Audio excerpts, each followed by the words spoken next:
En el nombre del Padre, y del Hijo, y del Espíritu Santo. Amén. Señor, cuando florece un nuevo día en el jardín del tiempo, no dejes que la espina del pecado vierta en él su veneno. El trabajo del hombre rompe el surco en el campo moreno. En fruto de bondad y de justicia convierte sus deseos. Alivia sus dolores con la hartura de tu propio alimento, y que vuelvan al fuego de tu casa, cansados y contentos. Amén. Lectura de la primera carta del apóstol San Pablo a los Tesalonicenses, capítulo 4.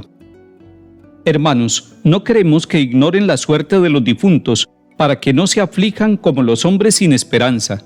Pues si creemos que Jesús ha muerto y resucitado, del mismo modo, a los que han muerto, Dios por medio de Jesús los llevará con él.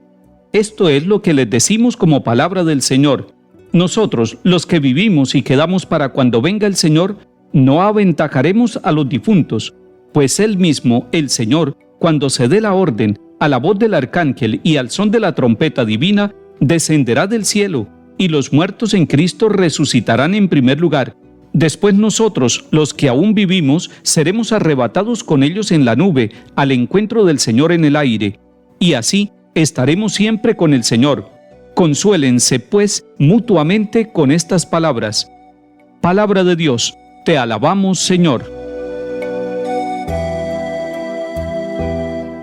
San Pablo en esta carta está enseñando a la comunidad de Tesalónica sobre un tema fundamental, el tema de la muerte. Si hay un tema que cuestione nuestra vida, que ponga interrogantes, que nos haga preguntas sobre lo que nosotros pensamos y sobre lo que piensan los demás, es el tema de la muerte.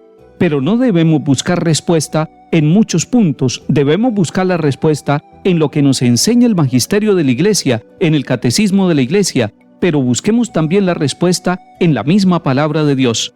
Y San Pablo sale a nuestro encuentro para darnos una respuesta. Y lo primero que dice es que no quiere que nosotros continuemos en la ignorancia sobre los muertos.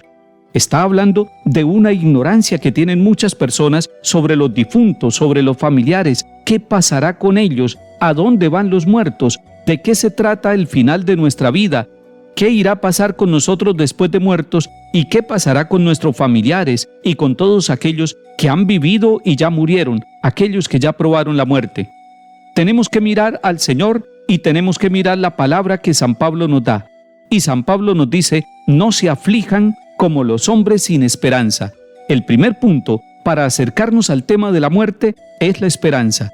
Sin esperanza nosotros diríamos, la muerte es el final. Sin esperanza nosotros diríamos, la muerte es un fracaso. Sin esperanza nosotros diríamos, no hay respuesta dada para la muerte. Pero San Pablo es un hombre de esperanza y quiere sembrar la esperanza como actitud y como virtud en todos aquellos de la comunidad cristiana de Tesalónica. Y también esa esperanza necesita revivir y afianzarse en el corazón de cada uno de nosotros, porque ¿quién de nosotros no ha tenido la experiencia de un ser querido que haya muerto y que haya dejado un gran vacío y que haya dejado un gran dolor y que haya dejado interrogantes? ¿Por qué murió él? ¿Por qué esa persona tan querida para mi vida y para mi familia? ¿Por qué en ese momento? ¿Y por qué no estábamos preparados? San Pablo dice que los hombres sin esperanza se afligen, pero que los hombres con esperanza logran entender en medio del dolor lo que significa la muerte. Y el centro de la respuesta de San Pablo está en Cristo Jesús, que murió y resucitó. Ese es el centro de la vida y de la fe. Cristo murió, Cristo resucitó. Si Cristo hubiera muerto simplemente, nosotros anunciaríamos a un difunto. Estaríamos hablando de alguien que no ha logrado responder al tema de la muerte. Pero el Señor Jesús resucitó, y es el único que ha resucitado, y lo vieron los apóstoles, y comió con ellos, y les mostró las heridas de las manos, del costado, y les fue mostrando las huellas de la pasión, del dolor y de la cruz. Ese Hijo de Dios que resucitó es el que nos abre el camino a nosotros de la esperanza y de la vida nueva, de la resurrección, para nosotros que estamos vivos y para los que ya murieron. Y dice San Pablo, esto es lo que les decimos como palabra del Señor, no como palabra humana, no como un terapeuta que quiere consolar en el duelo a una persona, sino como una experiencia de vida. Cristo resucitó y esa certeza nos anima a nosotros para seguir en el camino de la vida incluso para llegar a la muerte, sabiendo que todos nosotros, cuando Él vuelva y nos lleve a nosotros con Él, estaremos siempre con el Señor. Esa es la esperanza. Los que ya murieron y los que tenemos que morir un día, tenemos una meta: estar siempre con el Señor.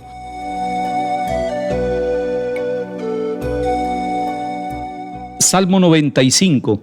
Canten al Señor un cántico nuevo, cante al Señor toda la tierra, cuenten a los pueblos su gloria, sus maravillas a todas las naciones, porque es grande el Señor y muy digno de alabanza, más temible que todos los dioses, pues los dioses de los gentiles son apariencia, mientras que el Señor ha hecho el cielo. Alégrese el cielo, goce la tierra, retumbe el mar y cuanto lo llena, vitoreen los campos y cuanto hay en ellos.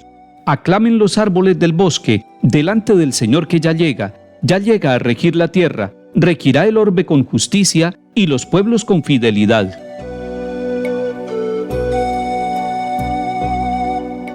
Lectura del Santo Evangelio según San Lucas, capítulo 4. En aquel tiempo fue Jesús a Nazaret, donde se había criado. Entró en la sinagoga como era su costumbre los sábados, y se puso en pie para hacer la lectura. Le entregaron el libro del profeta Isaías, y desenrollándolo, encontró el pasaje donde estaba escrito: El Espíritu del Señor está sobre mí, porque Él me ha ungido, me ha enviado para anunciar el Evangelio a los pobres, para anunciar a los cautivos la libertad y a los ciegos la vista, para dar libertad a los oprimidos, para anunciar el año de gracia del Señor. Y enrollando el libro, lo devolvió al que le ayudaba y se sentó. Toda la sinagoga tenía los ojos fijos en él, y él se puso a decirles: Hoy se cumple esta escritura que acaban de oír. Y todos le expresaban su aprobación y se admiraban de las palabras de gracia que salían de sus labios. Y decían: ¿No es este el hijo de José? Y Jesús les dijo: Sin duda me recitarán aquel refrán: Médico, cúrate a ti mismo. Haz también aquí en tu tierra lo que hemos oído que has hecho en Cafarnaún. Y añadió: Les aseguro que ningún profeta es bien mirado en su tierra. Les garantizo que en Israel había muchas viudas en tiempo de Elías, cuando estuvo cerrado el cielo 3 años y 6 meses, y hubo una gran hambre en todo el país. Y sin embargo, a ninguna de ellas fue enviado Elías, más que a una viuda de Sarepta, en la región de Sidón. Y muchos leprosos había en Israel en tiempos del profeta Eliseo. Sin embargo, ninguno de ellos fue curado más que Naamán, el sirio. Al oír esto, todos en la sinagoga se pusieron furiosos, y levantándose, lo empujaron fuera del pueblo, hasta un barranco del monte, en donde se alzaba su pueblo, con intención de despeñarlo. Pero Jesús se abrió paso entre ellos y se alejaba. Palabra del Señor. Gloria a ti, Señor Jesús.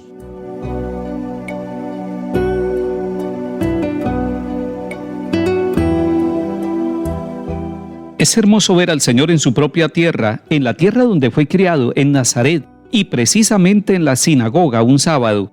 Jesús toma el libro del profeta, lo desenrolla y lee el capítulo 61 de Isaías. El Espíritu del Señor está sobre mí. Y dice San Lucas que toda la sinagoga tenía los ojos fijos en él. También nosotros tenemos los ojos fijos en él. Y el Señor empezó a decir: Hoy se cumple esta escritura que acaban de oír. Es el cumplimiento de la profecía. Se admiraban de él, pero él se daba cuenta de que sus paisanos se preguntaban: ¿No es este el hijo de José? Y por eso dice: ningún profeta es bien visto en su propia tierra. En tiempos de Elías, solamente una viuda extranjera es atendida por él. Y como en tiempos del profeta Eliseo, solamente un sirio, también un extranjero leproso, es curado por él. El temperamento, la actitud de los que estaban en la sinagoga escuchando a Jesús fue cambiando. Les gustó el comienzo, se fascinaron al comienzo y se admiraron, pero después, cuando empieza a tocarlos a ellos y cuando empieza a decirles que el Evangelio se cumple para que toda la humanidad encuentre en Cristo la salvación, tratan de despeñarlo, se ponen furiosos, se levantan y lo empujan. De esta manera, entre la admiración y el rechazo, Jesús empieza su misión. Todos los días de semana estaremos leyendo a Lucas y haremos un seguimiento de cómo esta misión que Jesús comienza allá en la sinagoga de Nazaret también nos va a tocar a nosotros en nuestra vida. Que el Señor nos bendiga y acompañe, en el nombre del Padre, y del Hijo, y del Espíritu Santo. Amén.